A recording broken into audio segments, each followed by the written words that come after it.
E aí, pessoal, mais uma aula de estatística. E hoje, nessa aula aqui em especial, a gente vai falar sobre população e amostra. Então, nosso grande objetivo aqui é saber diferenciar e entender, né, o que que é uma população, o que que é uma amostra, e além do mais, nós vamos falar sobre 3 tipos de amostragem, tá? Existem mais, mas essas aqui são as principais. A gente vai falar da amostragem casual ou aleatória simples, proporcional estratificada e sistemática, certo? Então vamos lá, vamos começar entendendo, para começar, a diferença entre uma população geográfica e uma população estatística. Então a população estatística, ela tem a ver com o estudo estatístico que você está fazendo. Ela não necessariamente é a mesma população geográfica. Então vou dar um exemplo para você. Ó, imagina que eu queira analisar, fazer uma pesquisa de intenção de votos para governador de um determinado estado, certo? Então, qual que é a minha população geográfica? Geográfica seriam os habitantes do meu estado. A minha população estatística, ela tem que ter a ver com o dado os dados que eu quero analisar, a variável minha de pesquisa. Então, o que que eu quero analisar? Não é a intenção de votos para um determinado governador. Então, a minha população estatística são as pessoas que vão votar. Então, eu vou descartar, dentro da minha população geográfica, todas as pessoas que têm, a princípio, menos que 16 anos, certo? Então, a minha população estatística, nesse caso, são as pessoas que votam, enquanto que a população geográfica seriam todas as pessoas do estado, certo? Então, população estatística seriam todas as pessoas possíveis que podem responder ali a sua pesquisa dentro daquilo que você está estudando, beleza? Bom, então, toda vez que a gente falar, né, dentro da estatística de população, a gente está sempre se referindo a uma população estatística. A definição de uma população estatística é bem simples, né? Como quase tudo na matemática, quando você não sabe o que é, você já começa dizendo, é um conjunto. Então, o que que é uma população estatística? É um conjunto, certo? No caso aqui, cujos elementos possuem ao menos uma característica em comum. A gente pode chamar também a população estatística de universo, são dois termos que podem aparecer, certo? E uma amostra é todo subconjunto finito de uma população, certo? Então, dada uma população, quando você pega alguns elementos ali daquela população, você está pegando uma amostra. Aqui eu queria chamar a atenção para um detalhe para vocês que é importante, que às vezes o pessoal cai nessa pegadinha aqui, ó.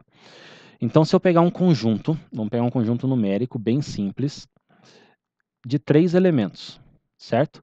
Esse é o meu conjunto, é o meu universo, a minha população, certo? Vamos chamar pela letra S.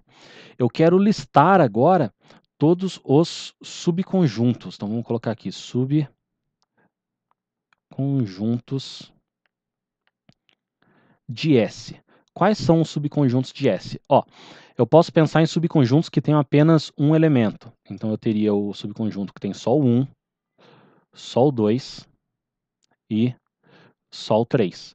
Eu posso pensar em subconjuntos que têm 2 elementos. Então, 1 e 2, 1 e 3 e 2 e 3. Esses aqui são todos os subconjuntos? Não. A gente sempre acaba esquecendo de 2, que a gente nunca pode esquecer. Agora vocês nunca mais vão esquecer desses 2 subconjuntos aqui. Um subconjunto sempre é o próprio conjunto inteiro. Então, se eu pego toda a população, eu também considero como sendo uma amostra. Então, toda a população é uma amostra da própria população. Em outras palavras, todo conjunto é subconjunto de si próprio, uma linguagem mais matemática, certo? E por fim, falta um ainda, que é o conjunto vazio. O conjunto vazio é subconjunto de todo conjunto. Isso é um teorema matemático. Então, toda vez que pedirem para você listar todos os subconjuntos, você nunca pode esquecer dele próprio e do conjunto vazio. O conjunto vazio é o conjunto que não tem nenhum elemento, tá? Ele sempre é subconjunto. Eu não vou detalhar aqui o porquê disso, mas é um teorema matemático. Bem a grosso modo, seria assim, ele não teria como ele não ser subconjunto. Se ele não fosse subconjunto, ele teria que ter um elemento que não pertence ao outro conjunto. Mas como ele é vazio, ele não tem nenhum elemento, então isso não pode acontecer, tá? Bem a grosso modo, certo? Se você não entendeu bem claro isso, não tem problema. O importante é sempre lembrar que o vazio é subconjunto de qualquer outro conjunto matemático, tá? E o próprio conjunto também, não pode esquecer dele inteiro, também é subconjunto dele próprio. Beleza. Então aqui tem uma ilustração, né, da ideia do que é uma população. Você tem aqui um monte de gente, eu selecionei uma parte aqui, e isso para mim é uma população, uma amostra, desculpa, da população. Mas a gente tem que tomar um cuidado muito especial. Para a gente, em estudos estatísticos, não basta pegar qualquer amostra, ó. Para as inferências serem corretas, é necessário garantir que a amostra seja o quê? Seja representativa. O que significa representativa? Ela possui as mesmas características básicas da população em que ela diz respeito. Então, você está querendo fazer um estudo ali das intenções de voto, né? Qual candidato será que vai ganhar as eleições para presidente? Bom, você não pode ir na sede do partido de um dos presidentes e pegar as pessoas que estão lá como se fosse sua amostra, né? Você vai lá na sede do partido A, pergunta para todo mundo, você vai votar em quem? Todo mundo vai falar, vou votar no candidato A, né? Ou pelo menos a grande maioria das pessoas, né? E isso não quer dizer que o candidato A vai ganhar. Por quê? Porque a sua amostra ali, ela não é representativa, ou seja, ela não respeita mais ou menos a proporção, né, da população como um todo. Então, sempre tomar esse cuidado. Quando vai pegar uma amostra, essa amostra tem que ser representativa, ela tem que ser o mais diversa possível ali dentro da sua população. População o quê? Estatística, tá? Bom, tipos de amostragem. O que são tipos? O que é uma amostragem, né? Para começar, uma amostragem é uma técnica utilizada para escolher amostras. Como? A gente está buscando o quê? Que essas amostras sejam representativas. Então a gente vai estudar 3 casos, tá? De 3 tipos de amostragem, que são as mais comuns, mas existem outros tipos, certo? Mas essas aqui são as que interessam para a gente. Em especial, olha só, não pode esquecer dessa parte aqui, ó. A gente vai estudar, mas existem mais tipos de amostragem probabilísticas e também amostragem não probabilísticas. Eu não vou entrar no que seria uma amostragem probabilística ou não probabilística nesse vídeo aqui, beleza? Bom, então os tipos de amostragem aqui que a gente vai trabalhar. A casual é a primeira, ou aleatória simples. A proporcional estratificada e a amostragem sistemática. São os 3 casos que a gente vai trabalhar, certo? E uma observação importante aqui, ó, um detalhe que eu vou fazer, ó. O cálculo do tamanho ideal de uma amostra exige conhecimentos maiores, tá, do que os que a gente costuma ver numa disciplina de estatística comum. Vocês até vão encontrar aí no YouTube um monte de vídeo de pessoas mostrando como que faz o cálculo do número ideal de uma amostra. Como assim o número ideal? A minha população tem tantas mil pessoas, tem 7.000 pessoas. Qual que tem que ser a quantidade de pessoas numa amostra? Isso não é simples. Os estatísticos, os livros de estatísticas concordam que não é tão trivial. Isso depende, é um estudo que leva tempo. Você precisa, às vezes, fazer um estudo piloto, analisar esse estudo piloto, fazer uma segunda vez. Então, não é simples saber o número ideal de uma amostra. Isso varia de caso para caso. Tá? Então, cuidado aí, principalmente se vocês encontrarem vídeos com o pessoal dando fórmulas prontas, assim, usa essa fórmula que você vai saber o ideal de uma amostra. Não é bem assim, certo? Cuidado com isso. Então vamos lá. Para nossa amostragem, a primeira aqui, a casual, né, ou aleatória simples, é o sorteio. Então, a ideia de sortear. Então, o jeito mais simples de sortear, como que a gente faz? Papelzinho, né? Vamos escolher ali alguém para ganhar um prêmio na sala de aula. Então, você pega, coloca os números ali, ou os nomes, né, de todos os estudantes, em papeizinhos. O ideal é que esses papéis sejam ali todos do mesmo tamanho, você não consiga identificar qualquer qual, dobra bonitinho. Aí alguém vai lá e pega um papel. Isso é um sorteio, isso é uma forma de fazer uma amostragem, né? Aí, por exemplo, você quer pegar uma amostra, quero pegar 10 alunos da minha sala que tem 30.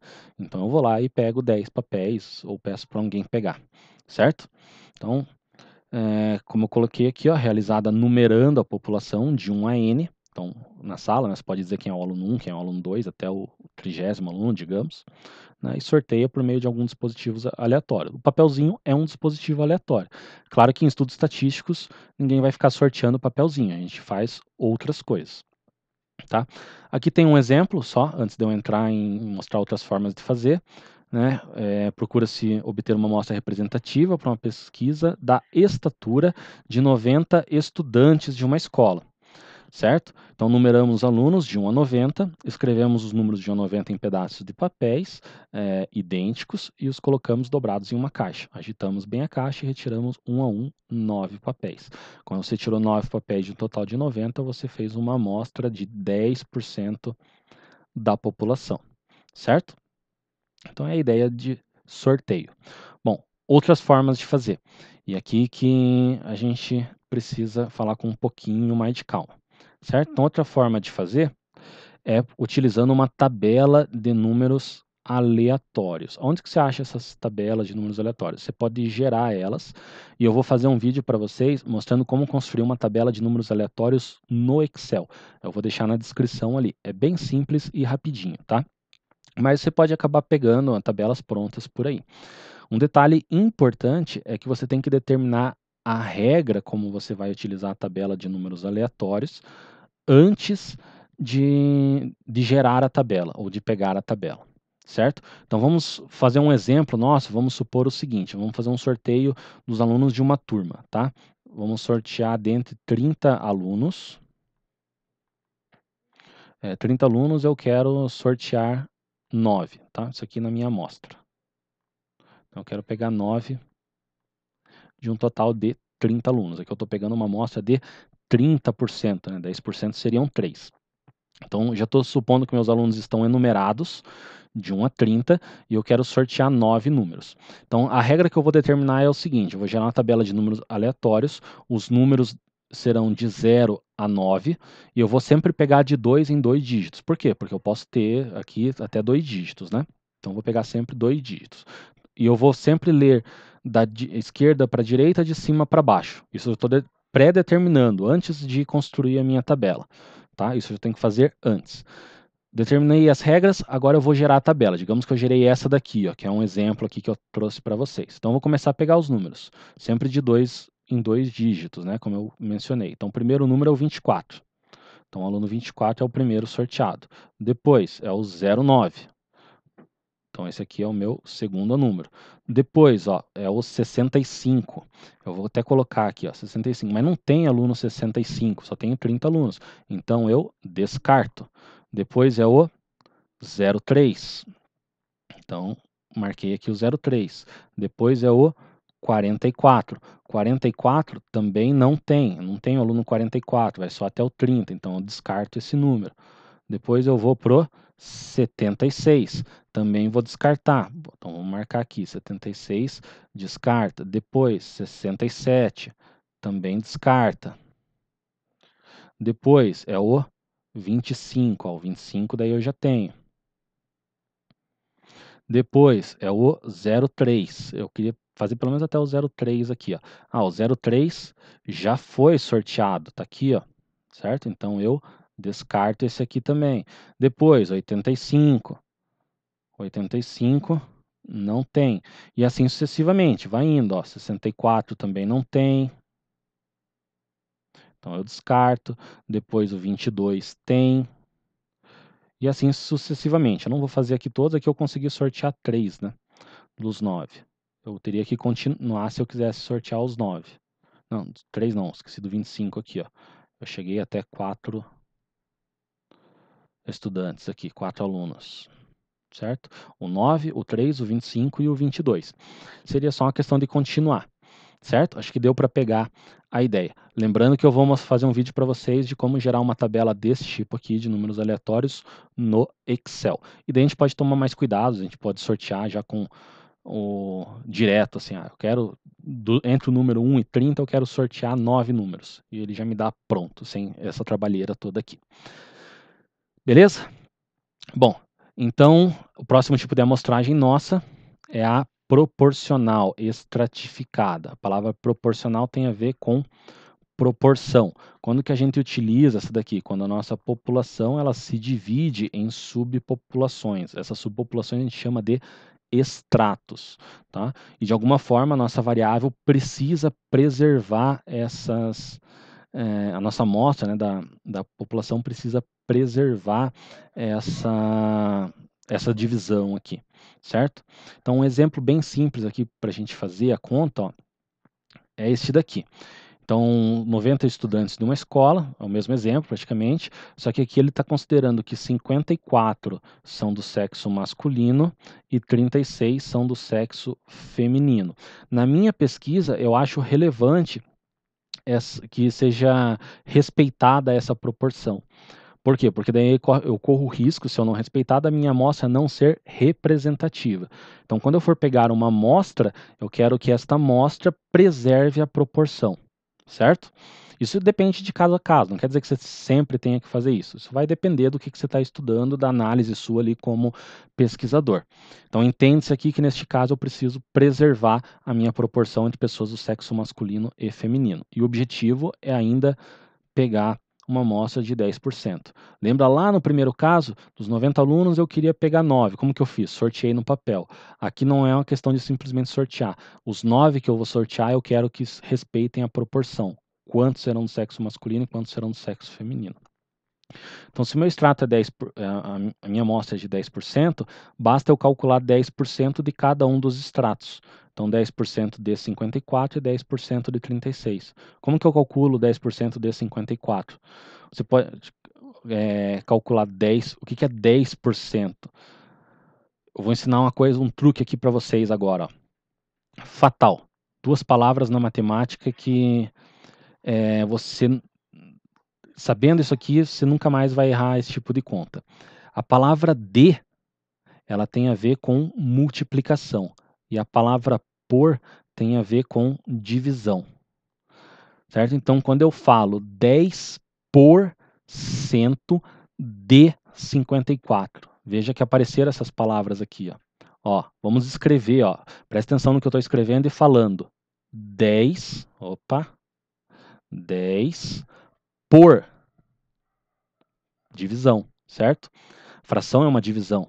O por eu coloquei como uma fração. 10 por cento de multiplicação, 10% de 54. Veja que é essa conta que está aqui, ó. 10 por cento de 54. Só está escrito de uma forma um pouco diferente.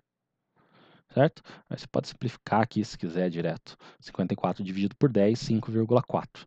Bom, não tem como eu pegar 5,4 pessoas da minha amostra, então eu arredondo, né? Esse 5,4 eu arredondo para 5. Certo? E aqui, como é que eu faço? Para pegar 10% de 36. Olha lá, ó. 10% de 36. 10% de 36 é 3,6. Né? Você pode simplificar aqui, só dividir 36 por 10. Bom, não tem como eu pegar 3,6 pessoas, então aqui eu vou arredondar para 4. Por que aqui eu arredondei para cima e aqui para baixo? Por causa do segundo número, depois da vírgula. Quando é menor que 5, eu arredondo para baixo. Quando é 5 ou mais, eu arredondo para cima. A soma dá 9. Certo? 10% de 90 é 9. Certo? Bom, aí o que eu sei agora? Eu sei que eu tenho que, na minha amostra, ter 5 pessoas do sexo masculino e 4 pessoas do sexo feminino, para manter a proporção. Aí como que aí eu vou sortear utilizando outro processo, como a tabela de números aleatórios ou o papelzinho lá. Certo? Mas essa conta aqui a gente fez para determinar quantas pessoas terão em cada uma das amostras. E, por fim, a amostragem sistemática. Então, a amostragem sistemática é uma amostragem em que o pesquisador ele vai determinar um método para coletar os elementos da amostra. Tá? Com um exemplo aqui fica bem simples de entender. Então, olha só, uma rua com 900 prédios, dos quais desejamos obter uma amostra com 50 prédios. Então, podemos usar o seguinte procedimento, não quer dizer que é obrigatório, foi como o pesquisador determinou. Ele dividiu, ó, 900 dividido por 50 dá 18. Então, basicamente o que ele quer fazer, ele quer pegar um prédio a cada 18. Então, daí ele sorteia um número entre 1 e 18. Então, digamos no papelzinho, ele foi lá e sorteou o número 4. Certo? Ou seja, aí ele da esquerda para a direita, isso aqui também faz parte, ele poderia determinar que fosse de outra forma, ele pega o quarto prédio. Então, ele pegou o quarto prédio. Por quê? Porque ele sorteou o 4. Agora ele sempre vai de 18 em 18. 4 mais 18, 22. 22 mais 18, 40. 40 mais 18, 58. E assim sucessivamente. Tá? Ele vai indo até ele conseguir pegar os 18 prédios ali que ele tinha que analisar para fazer a pesquisa. Certo? Como assim uma pesquisa nos prédios? Sei lá, ele quer. Tem todos os prédios ali que ele quer verificar alguma coisa, ele não vai entrar em outros, ele vai perguntar apenas para o porteiro de alguns dos prédios. Acho que deu para entender a ideia da amostragem sistemática aqui, né? Então é isso aí. Valeu, pessoal.